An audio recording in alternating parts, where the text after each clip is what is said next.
It's great in your life? It's awesome. Awesome. So what was the last topic? As I taught you about the differences between keep and put, and also bath and bathe, and also cloth and cloth. बिल्कुल. आज मैं आपसे एक छोटे से idiom की बात करूंगा. I'm just gonna lead one idiom here, and the idiom is still water runs deep.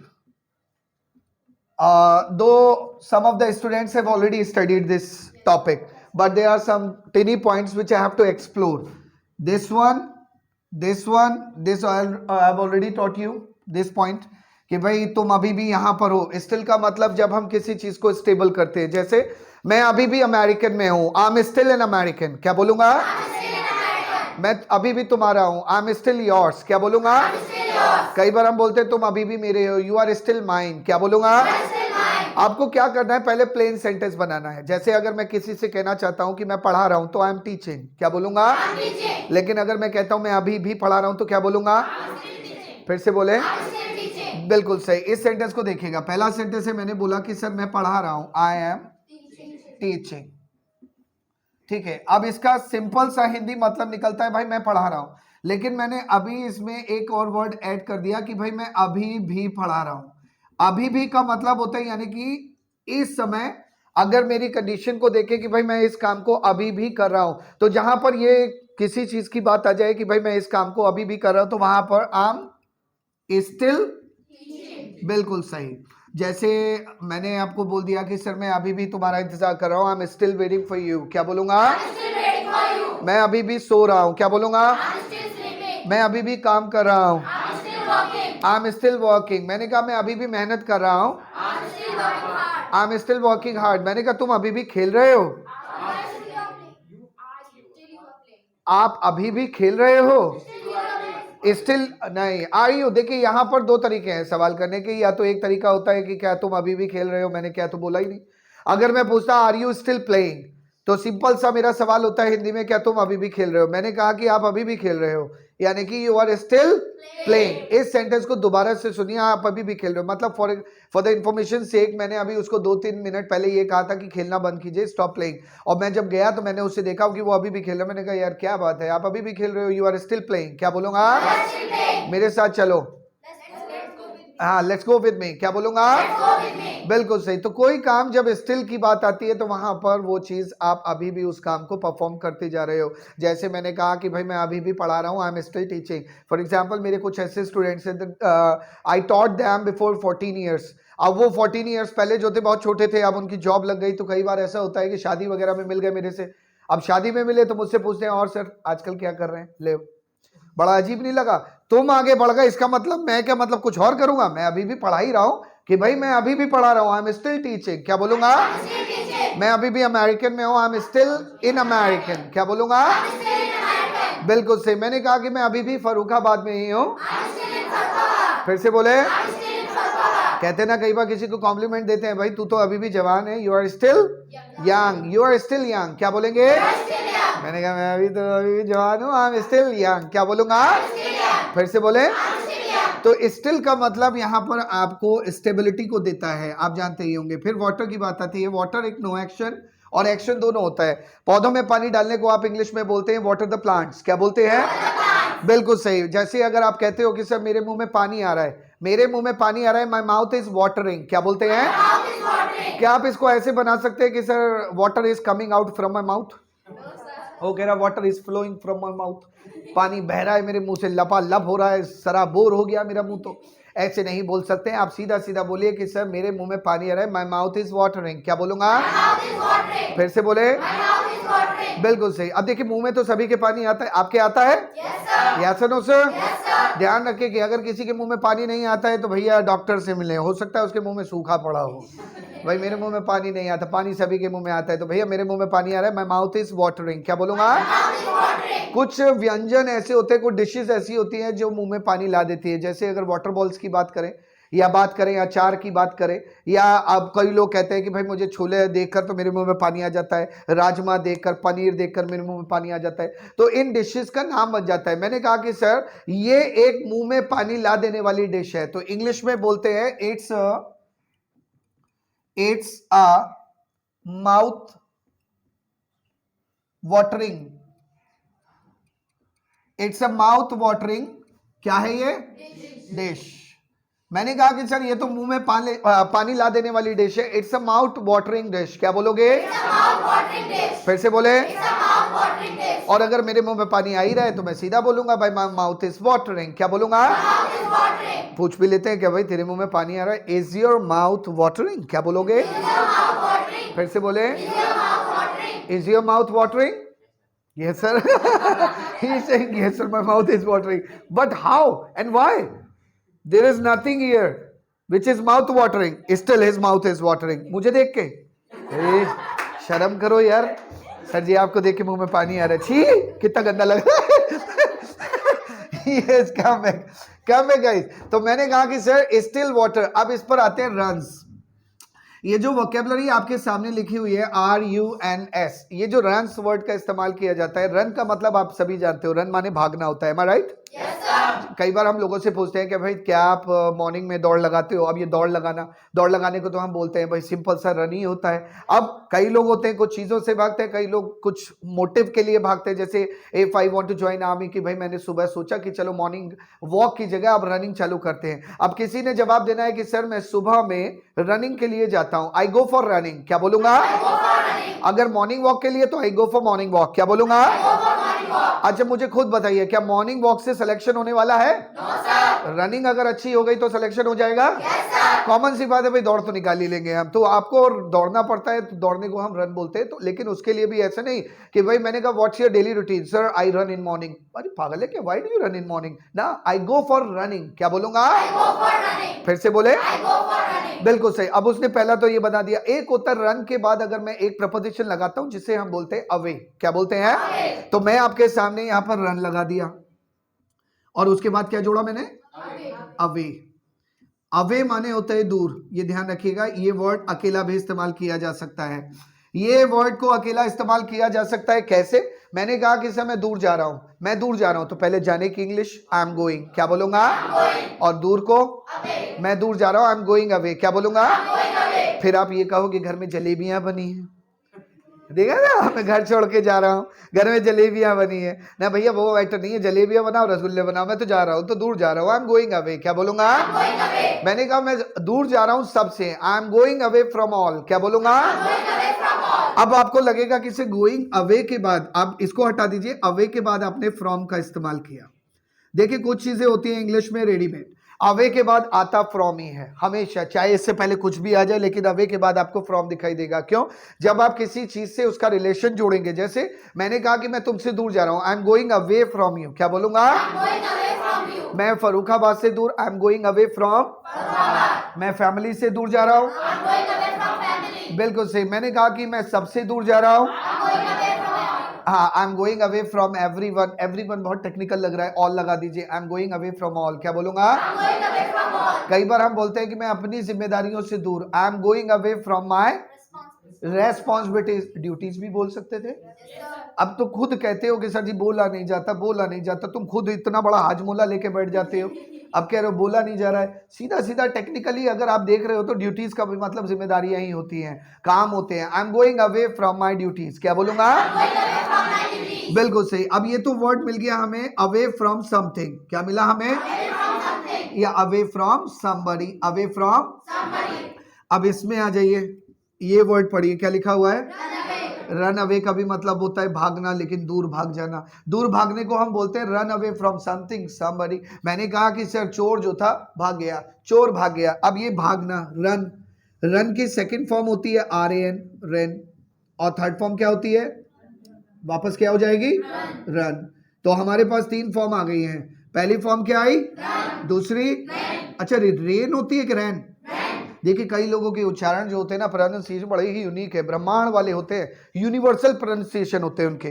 वो मतलब हर चीज को ऐसे बोलते हैं कि भाई समझ में नहीं आता कि वो उनका प्रोनाउंसिएशन उन्होंने सीखा भी है या नहीं सीखा है। अभी जैसे मेरे पास कुछ स्टूडेंट्स आ जाते हैं पेन मांगने के लिए, पेन नहीं मांगते, पेन मांगते। बताओ अब उन्हें अपना दर्द कैसे दे दूं मैं? वो कह रहे sir may I have your pen please. मैंने कहा नो, तुम्हारा दर्द बढ़ जाएगा, मेरा पेन ले लोगे तुम। अब तो पेन मांगना है कि पैन? क्या मांगना है? बिल्कुल सही। इसी तरह से ये रेन होता है कि रैन? क्या होता है? बिल्कुल सही। अगर मैंने कहा कि चोर भाग गए तो ये कौन सा सेंटेंस, प्रेजेंट, पास्ट या फ्यूचर? जोर से बोले। भाई सोचना तो पड़ता है ना हर चीज के लिए, दिमाग इसीलिए तो दिया है। आप लोग ढक्कन लगा के रखते हो दिमाग में भी, खुला ना रह जाए सर। हाँ, तो आपने कहा चोर भाग गए, तो चोरों को वैसे क्या बोलते हैं? नहीं, एक चोर को थीफ बोलते हैं, चोरों को थीव्स। Very good. स्पेलिंग बताओ। ईवी यही होती है। थीव्स क्या हो गए? कैसे हो गए? अवे। मैंने कहा कि सर चोर भाग गए, थीव्स रैन अवे, क्या बोलूंगा? फिर से बोले। थीव्स हटा दीजिए सब्जेक्ट को, यहाँ पे हमने किसी नाम को हटाकर मैंने सब्जेक्ट रख दिया। मैंने कहा कि सर वो भाग गया, क्या बोलूंगा? वो भाग गई। वो भाग गई अपने बॉयफ्रेंड के साथ। She ran away with her boyfriend, क्या बोलूंगा? मैंने कहा वो भाग गया अपनी गर्लफ्रेंड के साथ। He ran away with his girlfriend, क्या बोलेंगे? फिर से बोले। बिल्कुल सही, मैं भाग गया उन दोनों की गर्लफ्रेंड के साथ। That's good, वो कह रहा that's good, भाग जाओ सर, अच्छी बात है। yes, नहीं मजाक कर रहा हूँ, मजाक कर रहा हूँ। मैंने कहा कि सर मैं केवल भाग गया, I ran away, क्या बोलूंगा? फिर से बोले। अच्छा, कभी आपने एक वोकैबुलरी हिंदी में सुनी होगी, सर पर पैर रख के भाग जाना? नहीं, हिंदी में भी नहीं सुना। सिर पर पैर रख के भाग जाना। अच्छा, वैसे मैं टेक्निकली अगर सोचो तो अगर सिर पर पैर होगे तो इंसान भागता हुआ कैसे लगेगा? Just imagine. हाँ, बड़ा अजीब लगेगा। वो कह रहा कि सर घुटनों से भागेगा, और मतलब ये घुटने के अलग से रखे रहते तुम्हारे? वो कह रहा से घुटनों से भागेगा। देखिए, सिर पर पैर रख के भागने को हम इंग्लिश में बोलते हैं flee away. That means in Hindi कि जब आप कहीं पर बहुत फास्टली और क्विकली भागते हैं किसी जगह के लिए, तो उसे हम इंग्लिश में बोलते हैं फ्ली अवे। देखिए, एक और वोकैबुलरी मिल गई है आपको, क्या बोलते हैं इंग्लिश में? अवे। इसमें भी दिखाई दे रहा है। फ्ली आपके सामने एक वर्ड आया जिसे हम बोलते हैं फ्ली अवे, दोनों को मिलाकर। फ्ली की सेकंड फॉर्म होती है फ्लैड, और थर्ड फॉर्म भी क्या होती है? क्या होती है? वो तो मैंने बता दी, नहीं तो पता नहीं तुम क्या बना देते। यस, हाँ, वही है। अब क्या कर सकते हैं, बता देता हूं मैं। तो फ्ली हो गई हमारी first form, second form flight हो गई, थर्ड फॉर्म फ्लाइट हो गई। अब मैंने सेंटेंस बनाया कि सर चोर जो थे सर पर पैर रखकर भाग गए, पुलिस के सायरन की आवाज सुनते ही। तो मैंने आपका सेंटेंस बनाया थीफ फ्लैड अवे, क्या बोलूंगा? वो ही के लिए ही फ्लैड अवे, क्या बोलूंगा? फिर से बोले। जैसे अगर आप सेंटेंस का फॉर्मेशन कहना चाहते हैं कि सर यह सुनकर, यह सुनकर, यह सुनकर, जोर से बोले। हियरिंग दिस, क्या बोलेंगे? वो भाग गया, ही फ्लैड अवे, क्या बोलूंगा? Hearing this he fled away, क्या बोलूंगा? फिर से बोले। Kunal, you are yawning in the classroom, what happened? Don't you sleep at night? What is this? Do you sleep at night? तो why are you yawning again and again? You are speaking while yawning. ये चल रहा है तुम्हारा, this is not fair in the classroom. आइए वापस आते हैं। तो मैंने कहा कि सर वो सर पे पैर रख के भाग गया, ही फ्लैड अवे, क्या बोलूंगा? मैंने कहा कि भाई मैंने एक इंसिडेंट शेयर किया। मैंने कहा कि sir somebody came to me in office and asked me about the fee procedure. When I told him the increased fee, about the increased fee, he fled away. मतलब जैसे ही मैंने उसे फीस बताई 5500 रुपए, वो भाग गया। 5500 रुपए सर, मैं तो नहीं कर पाऊंगा course. He fled away. Hearing this, hearing this, तो जब भी हम कहीं सर पर पैर रखकर भाग जाते हैं तो वहां पर एक वोकैबुलरी होती है हमारे पास, फ्ली अवे, जिसे हम बोलते हैं। अभी चूंकि चैप्टर ओवर नहीं हुआ, अभी इसका मतलब भी समझ में नहीं आया, लेकिन हम इसको पढ़ ही रहे हैं। अभी रन मिला हमें, रन के बाद हमने अवे लगाया, एक फ्रेजल वर्ब मिली जिसे बोलते हैं रन अवे, दूर भाग जाना। हमने फिर फ्ली अवे को सीखा, सर पर पैर रखकर भाग जाना। अब रन को थोड़ा सा और कुछ और बनाते हैं।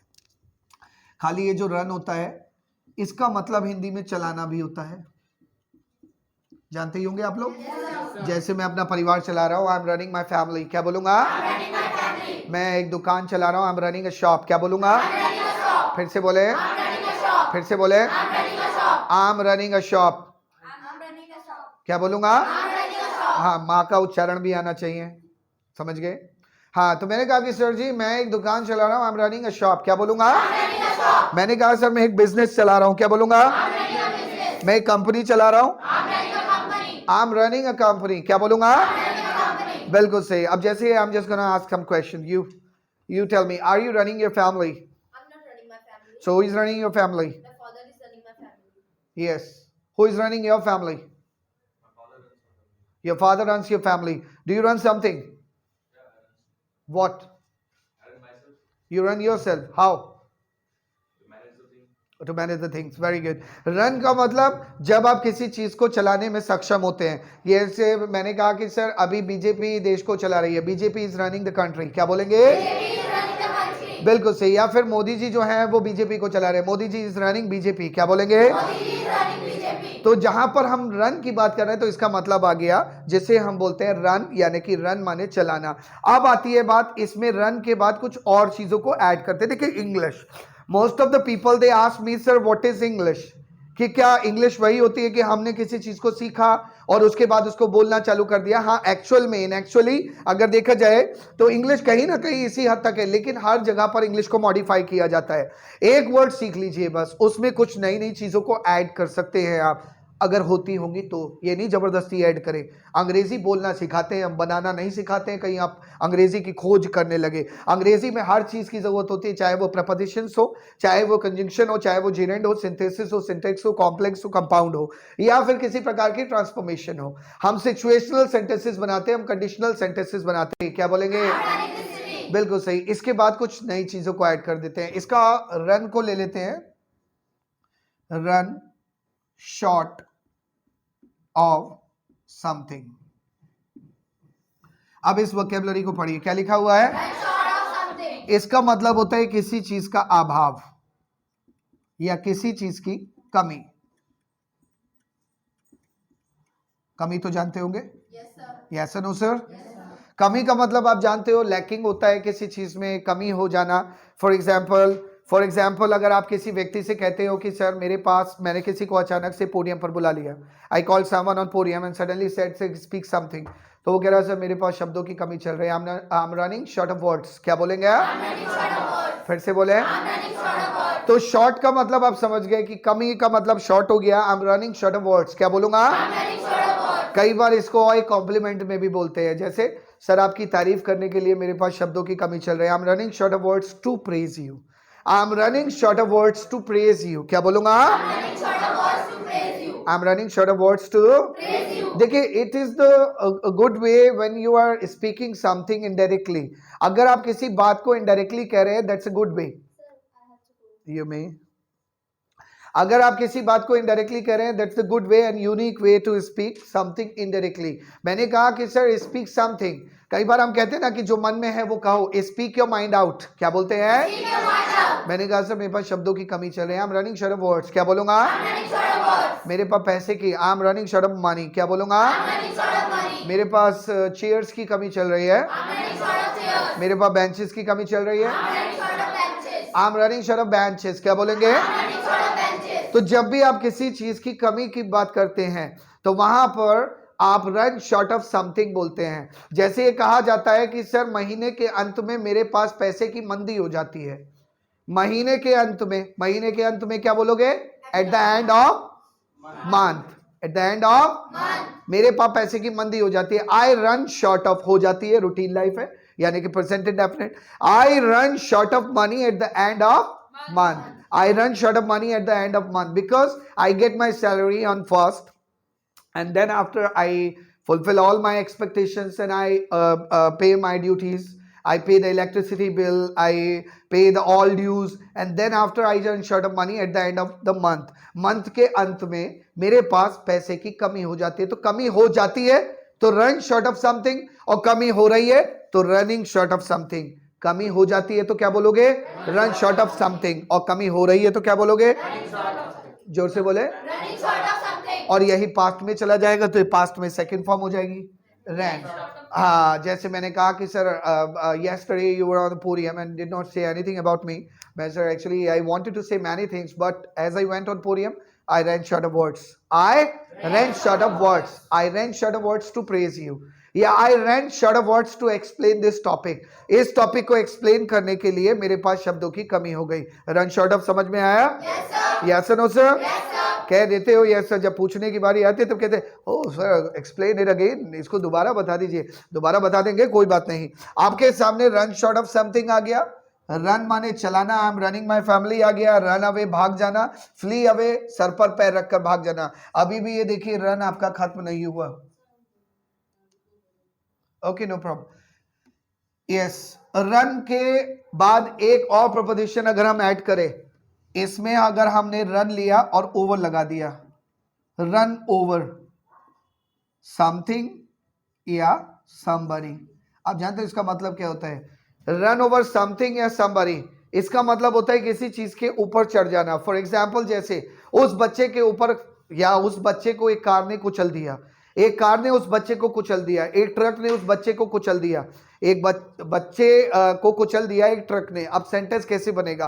कैसे बनेगा? A truck ran over the child. क्या बोलोगे?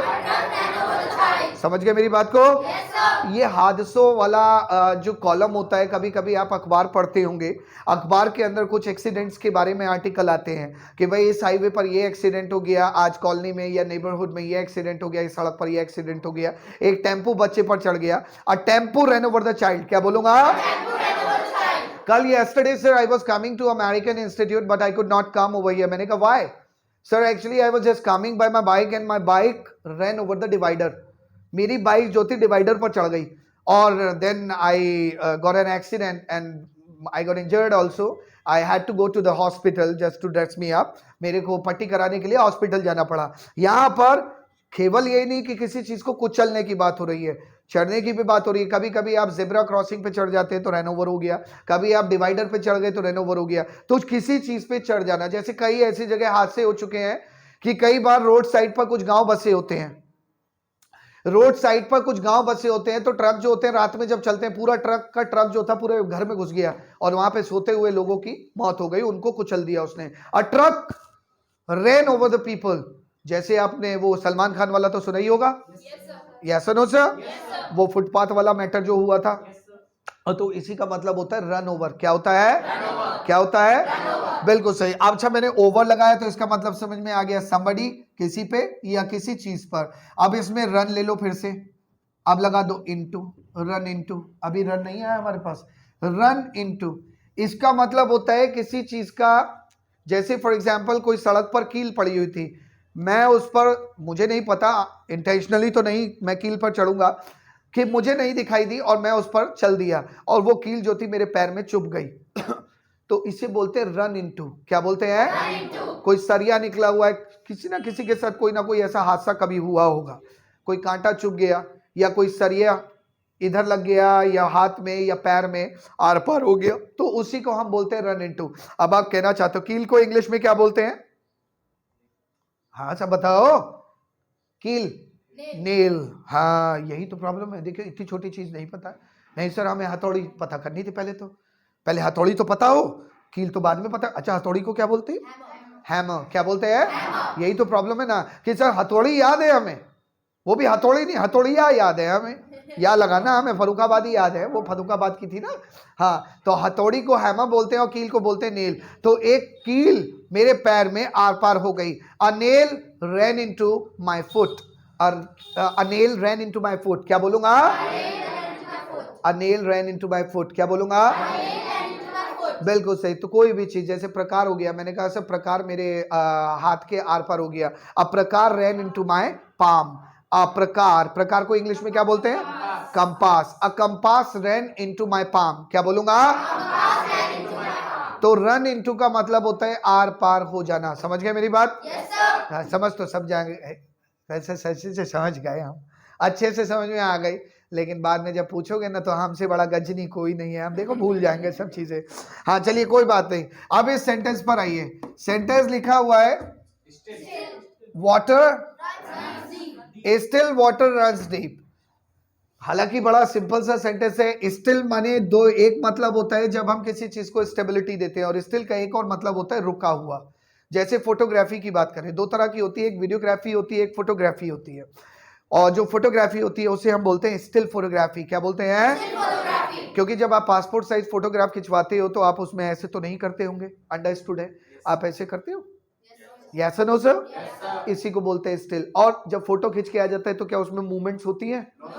वो स्टिल फोटोग्राफी होती है। स्टिल फोटोग्राफी और वीडियोग्राफी जिसमें चलचित्र आते हैं, जिसमें आप चलते फिरते जो मूवमेंट्स कर रहे हो वो रिकॉर्ड होती है। अभी स्टिल वाटर, रुका हुआ पानी, पानी रुका हुआ, गंगा नदी का पानी रुका हुआ है? आवाज सही आई?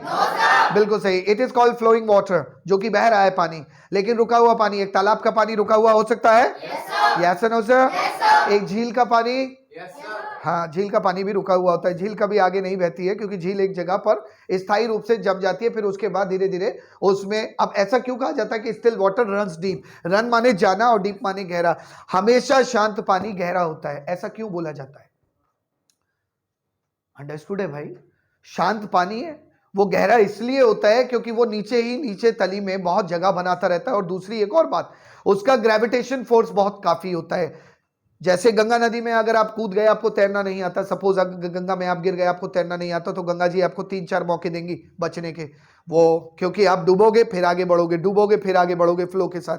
लेकिन ये वाला जो पानी होता है तालाब का या झील का, ये आपको आगे थोड़ी बढ़ाएगा, ये सीधा नीचे खींचता है आपको, अगर आपको तैरना नहीं आता। इसीलिए कहते हैं कि स्टिल वाटर, स्टिल वाटर। अब पूरा बोलिए, क्या कहते हैं? लेकिन सर आपने हमें ये क्यों बताया कि शांत पानी गहरा होता है? क्या हम ये सीखने आते? नहीं, इसका मतलब कुछ और है। इसका मतलब है कि जो शांत स्वभाव के लोग होते हैं उनसे ज्यादा पंगा नहीं लेना चाहिए, क्योंकि उनकी जब हटती है तो हटी जाती है। हाँ, दुर्घटना घटती है। ये देखो बिल्कुल सही आया कि उनकी जब हटती है तो दुर्घटना घटती है, क्योंकि शांत स्वभाव के व्यक्ति को ज्यादा परेशान नहीं करना चाहिए। एक तो वो गुस्सा नहीं करता, और जब गुस्सा करता है तो फिर उसका सामना कोई नहीं कर पाता, क्योंकि ऐसे ही होते शांत लोग। तो इसीलिए कहा जाता है स्टिल वाटर रन्स डीप। क्या बोलेंगे? Now I want you to write something on your notebook. No, you can click my picture, not whiteboard's picture. I can give you my pose. Still water runs deep. First write this sentence. Still water runs deep. There are some more things, vocabularies which you guys have to write. Write down still and underline this. Still. STILL. Never call double L. Double L बोलने वाले बेवकूफ होते हैं, हमेशा ध्यान रखें। Double O कुछ नहीं होता, डबल एल कुछ नहीं होता, डबल पी कुछ नहीं होता। इंग्लिश में जब भी आप किसी वर्ड को डबल बोल रहे हैं तो समझ लीजिए आप अच्छे स्पीकर नहीं है, आपको कुछ नहीं आता है। एप्पल की स्पेलिंग क्या होगी? बिल्कुल सही। फूल की स्पेलिंग क्या होगी? FOO। बिल्कुल सही। ब्लडी फूल की क्या होगी? BLOODY FOL या FOOL? हमेशा ध्यान रखें। तो ब्लडी फुल बनने से बेहतर है कि हम स्पेलिंग को सही कर लेंगे अपनी। हाँ, स्टिल को लिखा आपने? Now write down the example. I am still here for you. मैं अभी भी तुम्हारे लिए यही हूं। I am still here for you.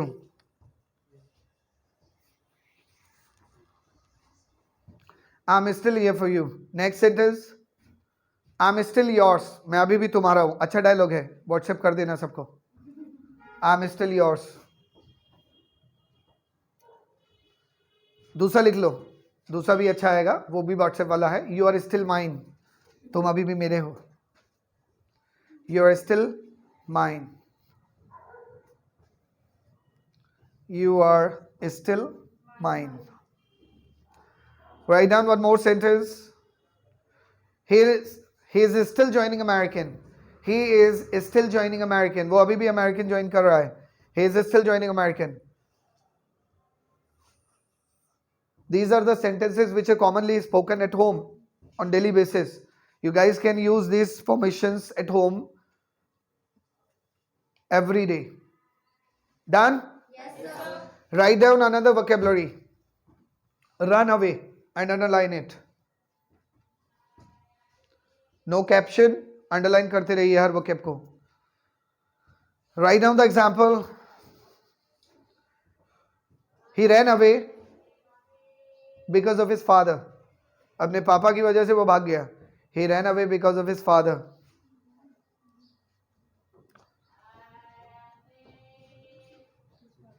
He ran away because of his father. Done? Yes, sir. Write down another vocabulary. Away. AWAY, away. These are the vocabularies which you guys can use in your stories when you are writing something in Hindi and trying to translate that into English.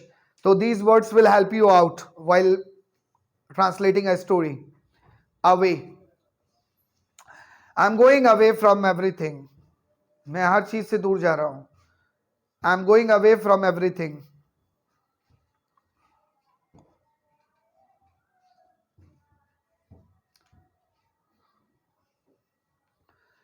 I'm going away from everything. Write down next sentence. Please don't go away from me. मेरे से दूर ना जाओ. Please don't go away from me. Please don't go away from me. वो कह रहा है लोहा बेच, कबाड़ा बेच. Please don't go away from me. Done? Yes, sir. Write down another vocabulary, flee away. इसका मतलब होता है सर पर पैर रखकर भाग जाना. ये भी एक अलग ही उम्दा लोग होते हैं जो सर पे पैर रख के भाग जाते हैं कहीं. Flee away.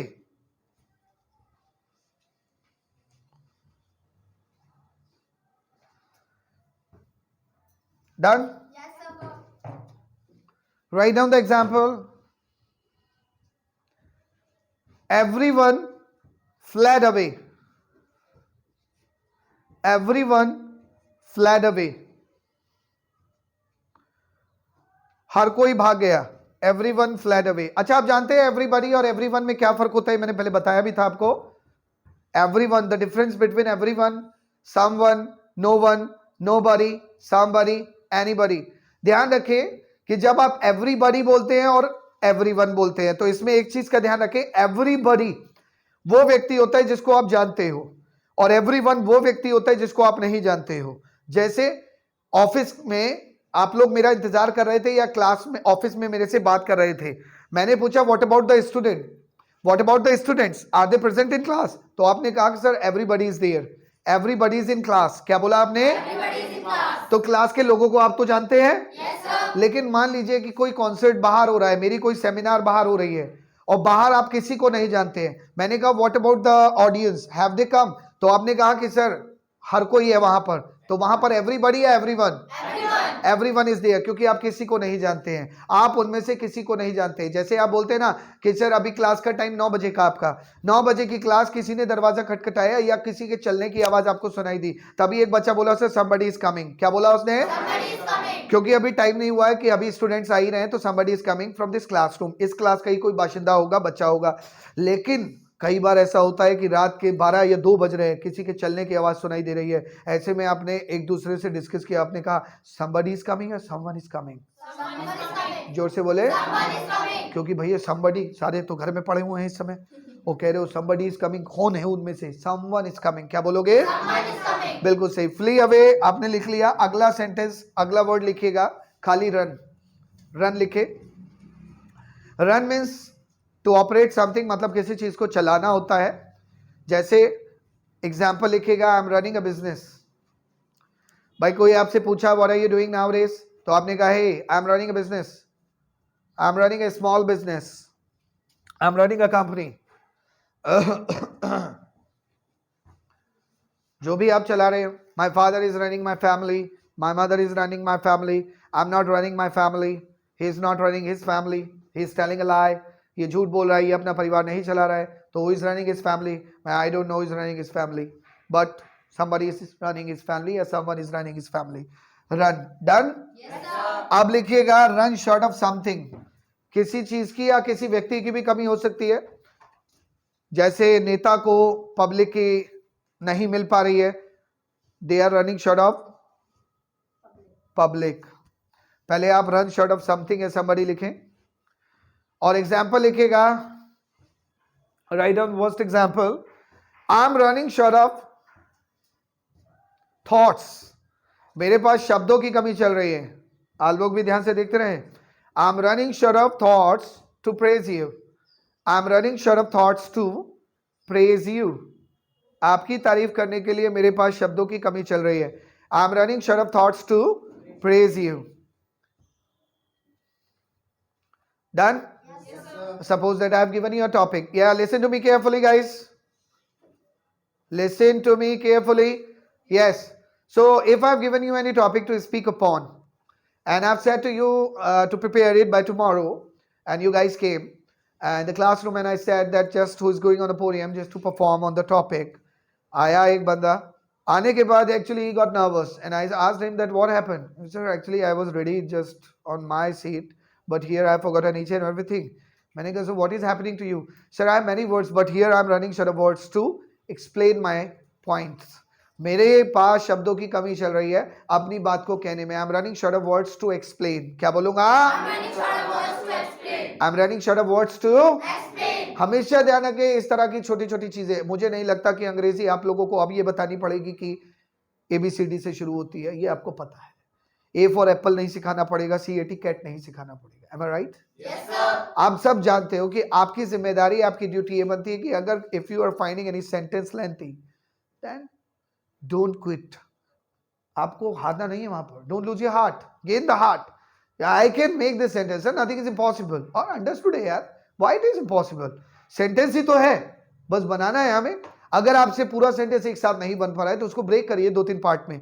And if you have broken it in 2 or 3 parts then you can make it. पहले पहला पार्ट बोलिए, फिर दूसरा बोलिए, फिर तीसरा बोलिए. Sir it will take time. तो क्या बात है भाई, क्या बात है? टाइम अगर लगेगा सही तो हो जाएगा. Yes sir, no sir. तो टाइम लगाओ, कोई दिक्कत वाली बात नहीं है. अगर आपको एक सेंटेंस को बोलने में अगर 5 मिनट लग रहे हैं तो टाइम ले लो, लेकिन 5 मिनट के बाद वो सेंटेंस जब आप बोलोगे सही तो बोलोगे. बिल्कुल. आइए, रन शॉर्ट ऑफ हो गया. अब इसको लिखिए रन ओवर समथिंग या समबडी. रन ओवर समथिंग या समबडी, किसी चीज या किसी व्यक्ति पर चढ़ जाना जिसे हम बोलते हैं रन ओवर समथिंग या समबडी. अब एग्जाम्पल लिखिएगा. A truck ran over the child. एक ट्रक बच्चे पर चढ़ गया और उसको कुचल दिया. A truck ran over the child. A truck ran over the child. Next लिखिएगा. My car ran over the divider. My car ran over the divider. मेरी कार डिवाइडर पर चढ़ गई.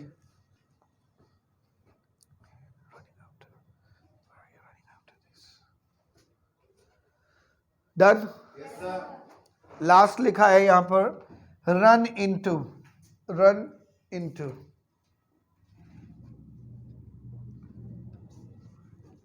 रन इनटू, आर पार हो जाना जिसे हम बोलते हैं. एग्जाम्पल लिखो. A compass ran into my palm. A compass ran into my palm. A compass ran into my palm. एक कंपास पाम में घुस गया. A compass ran into my palm. Done. अब ये मतलब ये नहीं लिखा अभी आपने, लिखेगा it's a mouth watering dish. और बॉक्स में बंद कीजिएगा इसको. It's a mouth watering dish when something is very much delicious. मुंह में पानी आ गया.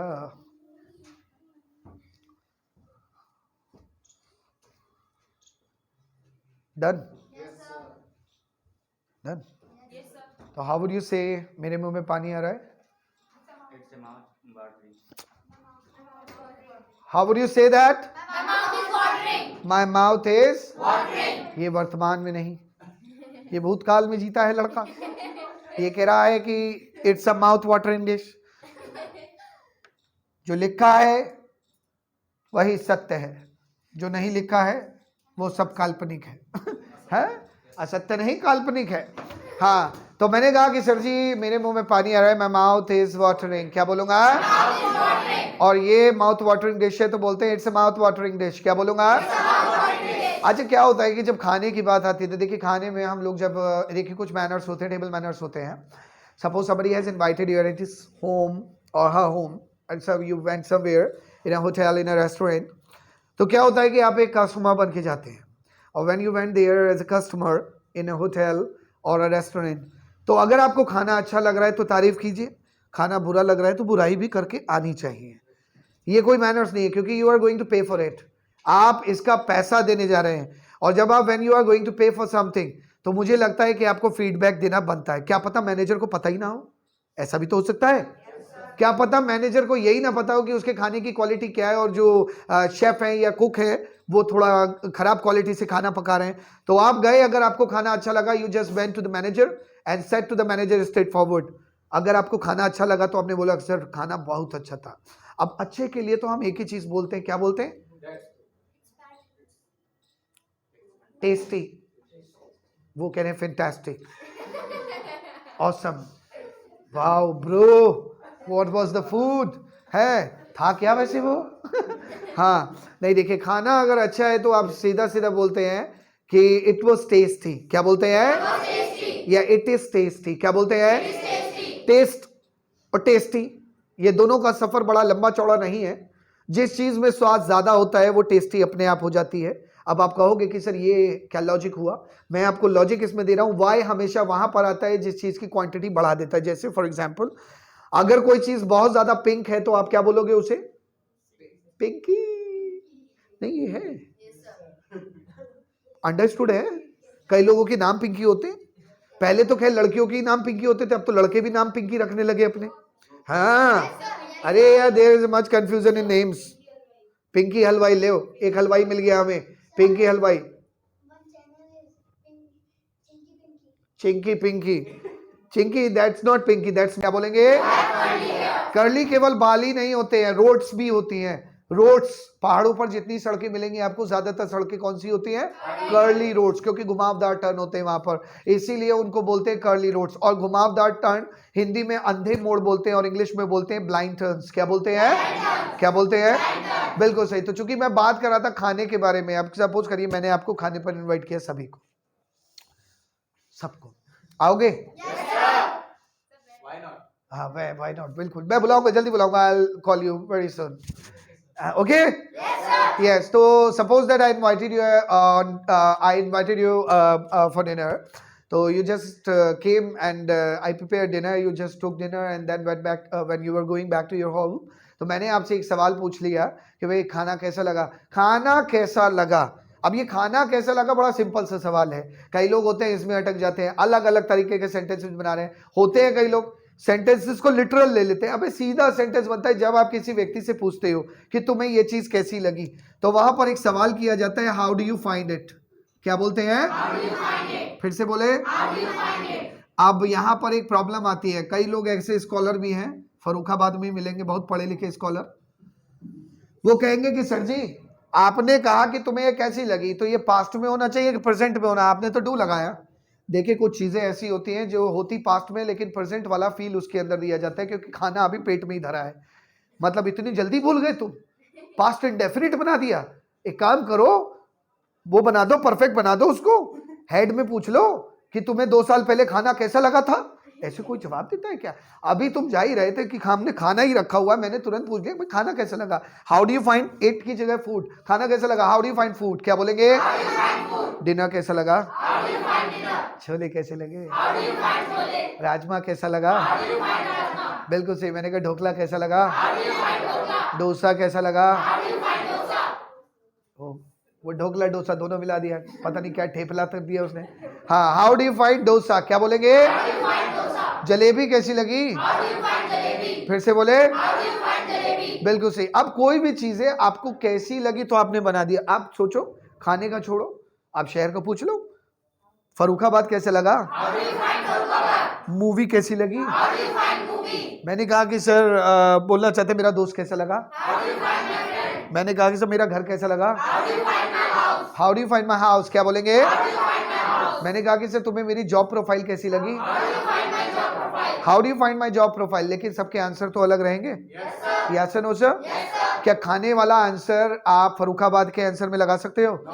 उसने पूछा फर्रुखाबाद कैसा लगा, मैं बहुत टेस्टी है। तूने कहां से खा लिया? नहीं खाया नहीं, घटिया घाट से चाटता हुआ आया था। मैं बेवकूफ है क्या? अंडरस्टूड है कि फर्रुखाबाद के लिए आप टेस्टी तो नहीं बोल सकते, खाने के लिए बोल सकते हो। अब मैं कुछ वर्ड्स दे रहा हूं जो कि खाने के लिए टेस्टी तो आपने सभी ने बोला। एक वर्ड होता है पैलेटेबल। It's palatable. पैलेटेबल का मतलब स्वाद है। बचपन से बोलते हैं it's tasty, it's tasty, it's tasty, और कुछ है नहीं हमारे पास बोलने को। पैलेटेबल बोलो, इट्स पैलेटेबल। क्या बोलूंगा? ये जिन लोगों ने नोटबुक खोल के लिखना चालू कर दिया है उनकी नोटबुक और पेन दोनों लेने वाला हूं मैं। यस यस, मैंने कहा कि स्वादिष्ट है, इट्स पैलेटेबल। क्या बोलूंगा? एक होता है उर्दू का शब्द जिसे बोलते हैं लजीज, इंग्लिश में बोलते हैं सम्चुअस। क्या बोलते हैं? तो आपका जवाब एक और बन गया, SUMPTUOUS। ये तो शब्द भी ऐसा लग रहा है, अरे सर इसमें ही नमक छिड़क के दे दो। शब्द भी अच्छा लग रहा है, ये भी खा जाएंगे हम। हाँ, तो मैंने कहा इट्स सम्चुअस। क्या बोलूंगा? फिर से बोले।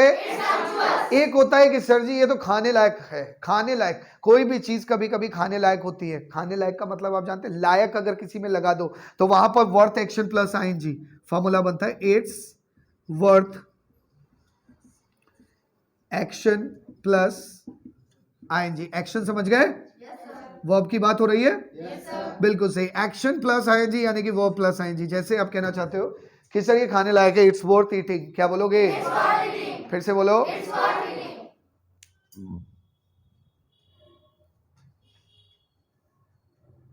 स्पीक। वर्थ नहीं होता, वर्थ। इंग्लिश को इतना कठिन ना बनाओ कि मुंह उसी सिचुएशन में रह जाए। English is worth eating. क्या बोलूंगा? देख लिया, ये होना था मेरे साथ। और सही कर लो सर जी, तुम हमें सिखाओ ना सिखाओ, हम तुम्हें भुला जरूर दें।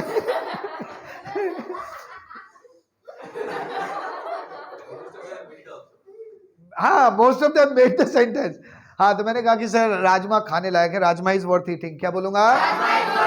मैंने कहा छोले खाने लायक हैं। शादियों में आप जाते होंगे, आप अपने जैसे मान लीजिए 5 लोग गए आप परिवार के, तो आप सब थोड़ा थोड़ा टेस्ट कर रहे हो, तो आप कभी ऐसा हुआ कि आपने अपने भाई को कहा पनीर खा के देखा तूने? Paneer is worth eating. क्या बोला आपने? हलवा इज वर्थ ईटिंग।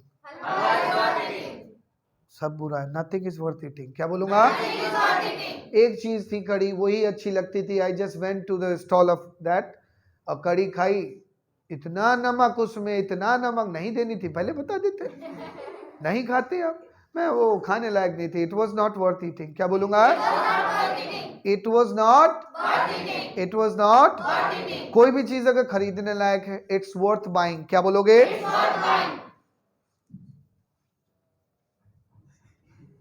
स्पीक। कि सर ये खरीदने लायक है, तो कैसे बनाओगे? It's worth buying. You are sleeping? Tell me. Okay, should I sleep? You should sleep. हाँ, तो कोई भी चीज, अब जैसे आपके सामने कुछ वर्ड्स आ गए कि सर जी ये तो स्वादिष्ट है, इट्स पैलेटेबल। क्या बोलूंगा? लजीज है। फिर से बोले। और खाने लायक है सर। फिर से बोले। मैंने कहा कि सर डिनर कैसा लगा? मैंने कहा मूवी कैसी लगी? अरे सर बकवास एकदम। देखा, अटक गए ना, हमें ये शब्द अटका देते हैं कभी कभी। अब जब बकवास को क्या बोले? बकवास को इंग्लिश में बोलते हैं टेरिबल। क्या बोलते हैं? टेरिबल। क्या बोलते हैं? अरे यार एकदम बकवास है, इट्स टेरिबल। क्या बोलूंगा? फिर से बोले। टेरिबल एक वर्ड जो मूवी के लिए हमने इस्तेमाल किया है, ध्यान रखें। इट्स, क्या बोला मैंने? टेरिबल। और एक होता है जिसे बोलते हैं माइंड बॉगलिंग। दिमाग शून्य कर दिया भाई, ऐसी मूवी। जैसे तैसे तो 2 घंटे समझ में आई थोड़ी बहुत, उसके बाद लास्ट में लिखाया टू बी कंटिन्यूड है। मुझे लगा था खत्म हो जाएगी ये, समझा के कि क्या थीम है, अब लिख दिया टू बी कंटिन्यूड। एक और देखो मुझे समझने के लिए, ये क्या तरीका होता है? दिमाग के परखच्चे उड़ा दिए, दिमाग सुन्न हो गया। It's mind boggling. क्या बोलूंगा? फिर से बोले। जैसे केमिस्ट्री इज माइंड बॉगलिंग। क्या बोलोगे? फिजिक्स, मैथ्स, इंग्लिश, हिंदी, सीधा बोल दो ना, पढ़ाई, सारे तो सब्जेक्ट माइंड बॉगलिंग हो गए। हाँ, एजुकेशन इज माइंड बॉगलिंग। ना भैया ऐसी बात नहीं, कोई सब्जेक्ट तो इंटरेस्टिंग होगा आपका। Yes no sir? बिल्कुल सही। तो मैंने कहा कि सर ये माइंड बॉगलिंग नहीं है, इट्स नॉट माइंड बॉगलिंग। क्या बोलेंगे?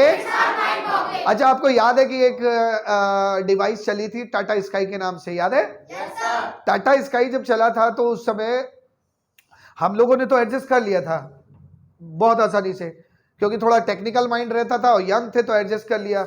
लेकिन जो ओल्ड एज पीपल थे उनके साथ बड़ी दिक्कत हुई, क्योंकि उन्होंने पहली बार घर में 2 रिमोट देखे, एक टीवी का रिमोट और एक टाटा स्काई का रिमोट। मैं शाम को घर आया, मम्मी जो थी भाई साहब सुबह से उनसे टीवी ऑन नहीं हुआ। मैंने उनसे कहा मम्मी परेशान क्यों हो? कह रही कि बेटा सुबह से ऑन कर रही हो, टीवी ऑन नहीं हुआ, मैं रिमोट देना। और वो टाटा स्काई से टीवी ऑन कर रही थी रिमोट से। मैंने कहा मम्मी ये तो इसका है टीवी का